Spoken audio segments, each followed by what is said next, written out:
Bonjour, je suis content de vous retrouver. Aujourd'hui, on va parler de douleur au cou, de cervicale, comment détendre le cou, comment soulager la douleur. Vous allez trouver certains des conseils que je vous présente aujourd'hui dans mes livres, notamment mon livre 99 façons de soulager les douleurs au dos et au cou, et aussi mon plus récent livre Plus jamais malade, mon approche globale pour un corps en santé. L'importance de la région cervicale haute. C'est une partie du corps qu'on connaît peu et je vous la montre et je vais vous la montrer de différentes façons pour que vous puissiez vous en souvenir et ça peut vraiment faire une grande différence dans le soulagement de vos douleurs parce que c'est vraiment comme si on avait deux coups. Ce sont deux parties du cou qui ne bougent pas de la même façon, qui ne causent souvent pas les mêmes symptômes, les mêmes problèmes. Alors, des différencier, ça peut vous aider à régler votre problème ou en tout cas à mieux comprendre votre problème et peut-être vous dire, ben là, je vais consulter parce que c'est peut-être un peu compliqué pour moi d'aller bouger cette région-là ou peut-être que vous allez vous dire, ben, certains exercices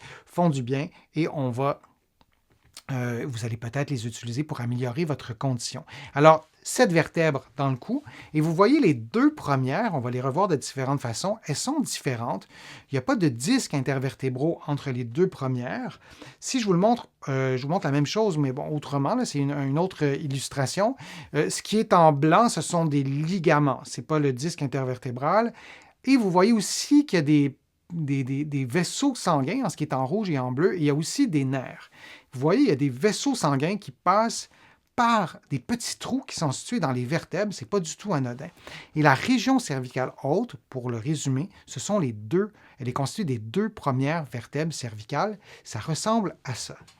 Alors, on a les vertèbres, on ne les voit pas tout au complet, les vertèbres cervicales, mais on voit les deux premières qui s'articulent avec le crâne et qui s'articulent évidemment avec la région cervicale inférieure. Alors, on les voit en rouge. On va les voir de différentes façons. Je pense que c'est important et intéressant de le visualiser aussi en 3 dimensions. La région cervicale haute est donc en contact avec la tête et la région cervicale basse, comme je vous le disais, soit les 5 dernières vertèbres du cou. Si on regarde de profil sur une illustration, ça ressemble à ça. C1, C2. Ce sont des illustrations, mais ça nous donne une bonne idée. Et ensuite, C3, C4, C5, C6, C7. Et là, peut-être vous vous dites pourquoi un cours d'anatomie à ce point-là détaillé. Répondons à cette question-là qui m'est souvent formulée parce que la région cervicale haute ne bouge pas de la même façon que la région cervicale basse. L'axe des articulations n'est pas le même et ce n'est pas essentiel ni même important de tout mémoriser ça, mais de se souvenir que les deux régions du cou bougent différemment et ne causent pas les mêmes problèmes. Si on regarde maintenant cette région mais en mouvement en 3D. Alors, on a la première vertèbre cervicale. Vous voyez, c'est comme une anneau stylisée, mais il y a l'espèce de pédoncule de la deuxième vertèbre cervicale qui va, en quelque sorte, stabiliser la première vertèbre cervicale. Et elle est faite elle est faite comme ça. Et elle s'articule avec le crâne. La deuxième vertèbre cervicale, on la voit différemment, d'un peu moins près, mais on voit ce petit pédoncule qui va se dresser au centre de la première vertèbre et elle va s'articuler avec, comme je dis, la première vertèbre et la troisième. Alors ça, c'est la région cervicale haute, la première et la deuxième, et ça, c'est la région cervicale basse. Les vertèbres sont aussi beaucoup plus costaudes, il y en a beaucoup plus, et comme je le disais, les facettes articulaires ne sont pas dans le même axe. Je ne sais pas si vous pouvez les repérer, les facettes articulaires. C'est vraiment le petit bout d'os qui s'articule avec la vertèbre du haut et du bas. On en a de chaque côté. On les voit bien en ce moment. Elles sont en diagonale. Et donc, c'est ce qui détermine, entre autres, l'axe du mouvement. Alors, je vous invite à mémoriser, peut-être pas tous ces détails-là, mais vous souvenir qu'il y a des différences entre ces deux régions du corps et il est inutile et déconseillé de tendre les muscles du cou durant des exercices et particulièrement la région cervicale haute et souvent on ne s'en rend pas compte et parfois ça génère vraiment des tensions élevées. J'exagère un peu en vous montrant cette photo-là comme si on avait une pierre sur sa tête, mais parfois ça augmente vraiment les tensions et à notre insu. Alors il faut en prendre soin de la région cervicale point, mais aussi la région cervicale haute, on souhaite la maintenir dans une position plutôt neutre et particulièrement, comme je le dis, je le répète, la région cervicale haute. Si vous voulez hyper cambrer la région cervicale haute, ce qu'on ne souhaite pas, mais disons que pour l'exercice aujourd'hui, vous faites un mouvement comme ça et vous revenez en position neutre et placez 2 doigts, l'index et le majeur, peu importe, juste en bas de votre crâne. Et allez cambrer le cou, le menton va peut-être lever un peu et redresser votre menton.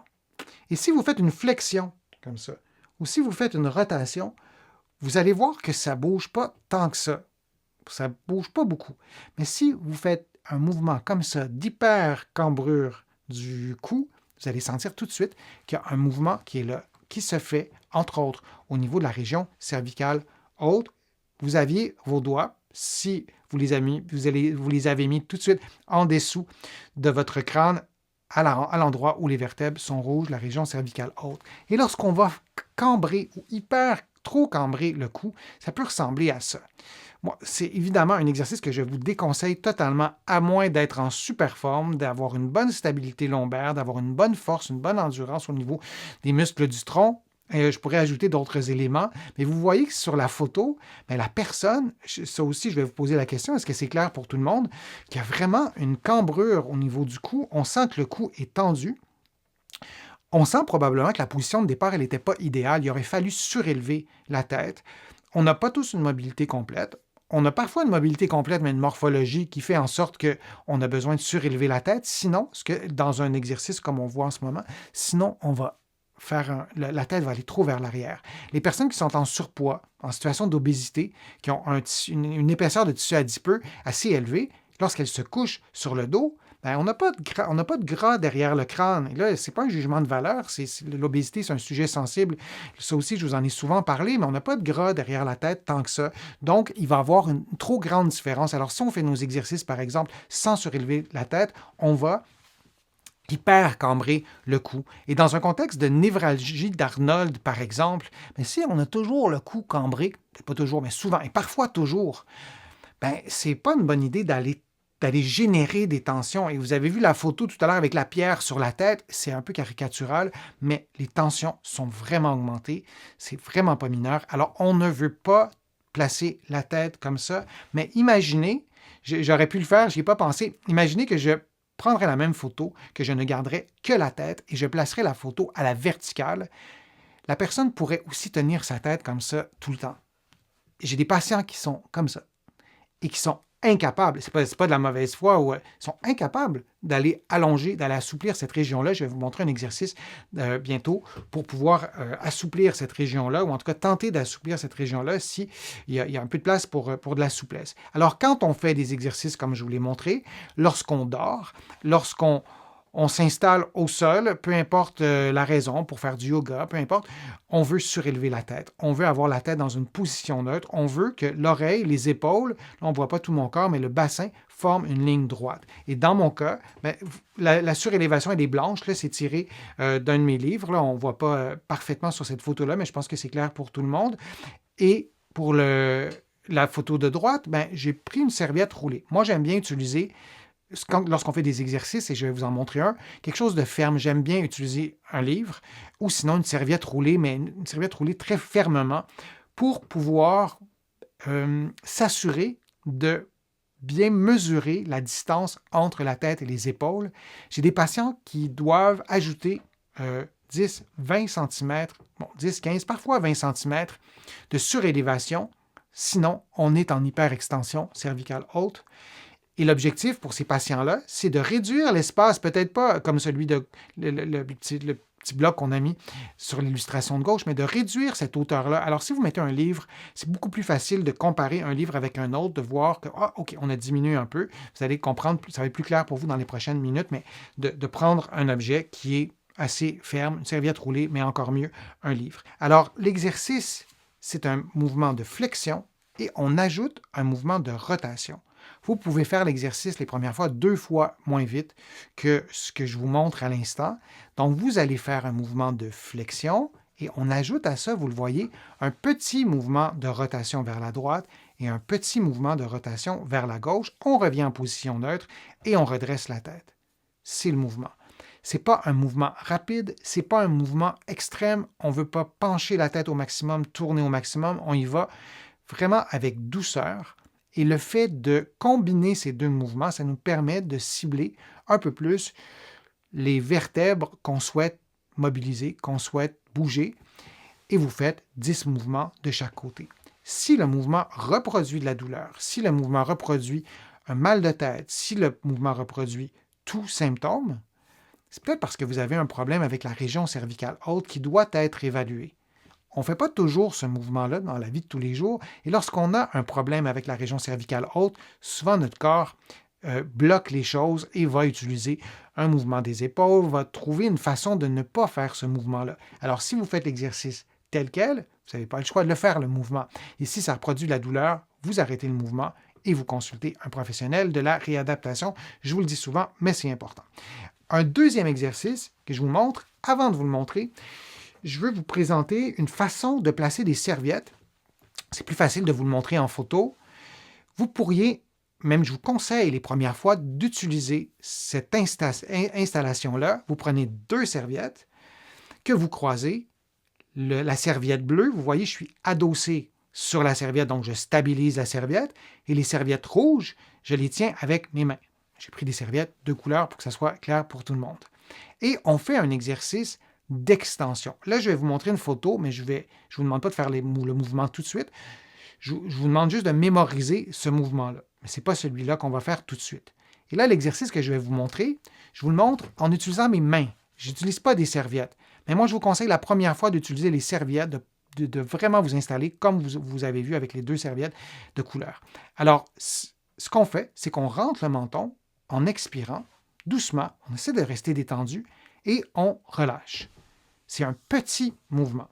Si vous avez l'impression qu'il n'y a pas de mouvement, qu'il n'y a rien qui bouge, donnez-vous du temps pour vous approprier le mouvement. Ne vous mettez pas de pression et comme je vous dis souvent, soyez indulgent avec vous-même. Alors vous rentrez le menton comme ça et vous relâchez. Les mains sont là pour stabiliser les épaules et ce que je préfère nettement, c'est d'utiliser les serviettes.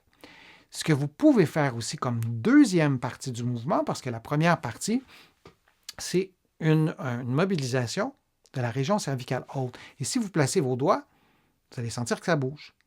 Alors, on peut y aller en extension et on peut aussi, en rentrant le menton, et on peut aussi continuer le mouvement en faisant un mouvement d'extension, comme vous avez vu dans la photo que je vous ai montrée tout à l'heure avec les serviettes rouges, où je faisais un mouvement d'extension de cette façon-là. Si on veut mobiliser la région cervicale haute, on veut faire un mouvement du menton. On veut rentrer le menton et c'est bien, bien important, et ça, il faut s'en souvenir, de garder le regard à l'horizontale. Et si vous faites ce mouvement-là et vous avez de la douleur, des nausées, des étourdissements, c'est pas normal, vous consultez rapidement votre professionnel de la réadaptation ou votre médecin. Alors, j'espère que c'était clair aussi, cet exercice-là. C'est un exercice qui est complexe. Alors, si tout n'est pas clair pour vous, vous pourrez le réécouter en rediffusion. Lorsqu'on le montre à des patients, il y a des patients on doit refaire l'exercice pendant 1 visite, 2 visites, pas parce qu'ils ne sont pas intelligents, mais parce que c'est difficile à comprendre, pas parce qu'ils ne sont pas intelligents, parce qu'ils ont de la douleur, et quand on a de la douleur, le corps court-circuite certaines commandes musculaires. Alors, soyez indulgents avec vous-même, donnez-vous du temps. Tous mes patients arrivent à faire cet exercice-là. Évidemment, l'exercice ne doit pas augmenter la douleur. J'espère que mes conseils vous ont été utiles. Je vous invite à regarder d'autres vidéos sur ma chaîne pour approfondir certains éléments. Je vous remercie d'avoir été là. Je vous remercie aussi de me poser vos questions sur le fil de discussion. Pour ceux et celles qui souhaitent faire une contribution, je vous le dis, ces contributions sont essentielles à la poursuite de mes productions de vidéos sur YouTube. Je vous en produis de plus en plus. Vous pouvez contribuer en cliquant sur le petit cœur directement sur YouTube ou en visitant ma chaîne ou plutôt mon site web, le www.denisfortier.ca. Vous allez trouver aussi beaucoup d'autres informations dans mes livres que vous allez trouver partout en librairie, notamment au Québec, au Canada, mais aussi de l'autre côté de l'Atlantique. Et vous allez aussi trouver beaucoup d'informations sur mon site web. Vous allez pouvoir vous abonner gratuitement à l'infolettre, au courriel thématique. Vous allez voir, c'est facile de s'y retrouver. Alors, n'hésitez pas à m'interpeller sur les réseaux sociaux. Ça me fait toujours plaisir de vous lire. Je lis tous vos commentaires et j'essaie d'y répondre quand je peux en personne ou sinon, j'y réponds à travers d'autres vidéos. Alors, je vous dis à une prochaine fois, à un prochain direct, peut-être à une prochaine vidéo. À bientôt.